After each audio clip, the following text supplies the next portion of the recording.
But every policy has got to have a purpose, and it's got to have a context, and it's a context of time and circumstances at that particular moment in time. I want to try and give you a flavour for what were the circumstances at that time.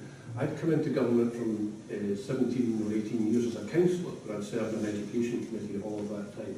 And I was at the education department on 2 occasions between 99 in the first parliament and when Donald Dewar died in 2001, I guess it would be, 2000 in fact. And I was back again between 2003 and 2006.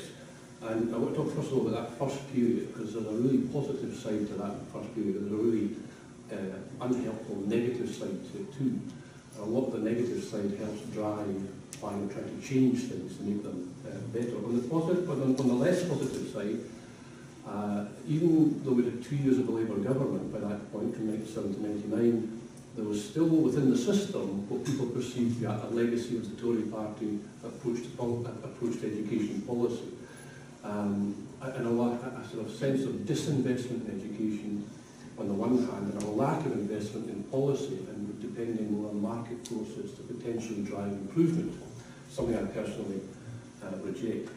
I guess the other thing of the time, partly because of that, was that teachers were really down.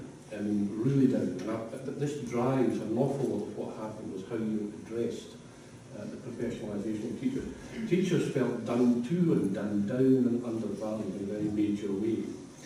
Part of that, I have to say, as a Labour politician, was the rhetoric of politics between 97 and 99 in regard to education had not changed dramatically from the previous period, and it was a high focus on target setting, driving improvement through target setting, but also the language of failure, failing schools was very much emerging as a kind of theme for how you tackled education policy. The other big negative factor was that the Millennium Commission pay negotiations collapsed just as we came into government. And do not underestimate the importance of that. I mean, that was a traumatic event. They collapsed with a huge vote of teachers against what had been sought to be negotiated. But there's people in this room who understand this more better than I do, but the teachers had come together voting for entirely different reasons as it happened. But anyway, defeated. And that was disastrous for the system at that time. And we were on the verge of a national strike. And that would have conditioned the whole future of education. And trust had been broken completely between the local authorities and teachers, local authorities being the negotiating body.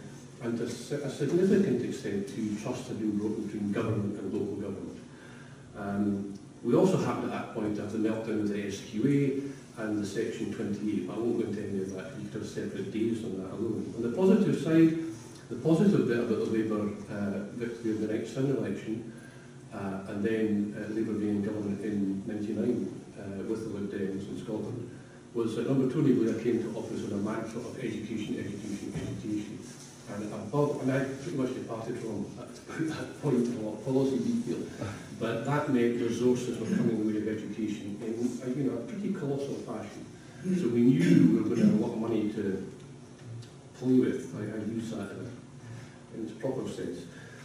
What else happened was positive. Samuel Braith, who sadly died in the last 2 or 3 weeks, in his inimitable style, abolished the Scottish Joint Negotiating Committee for Teachers literally overnight. It was one of his kind of extraordinary but decisive things, and that was a precursor to him also setting up the Macron inquiry, and that reported during that period. The rhetoric, we purposefully chose to change the rhetoric of how we talked about education and talk positively about teachers and how they were the key to the success of the system, not the problem in the system. That was very deliberately done. Other positive things, nursery education was rolled out and was funded and became universal and statutory. I visited Finland, and I'll just leave that hanging because I'll refer to that later.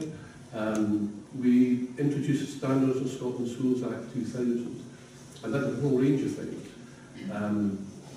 But in a policy context, it was quite deliberately crafted to move away from hard target setting around exam results, driving progress to a much broader concept of continuous improvement at a school level, a variety of factors, not just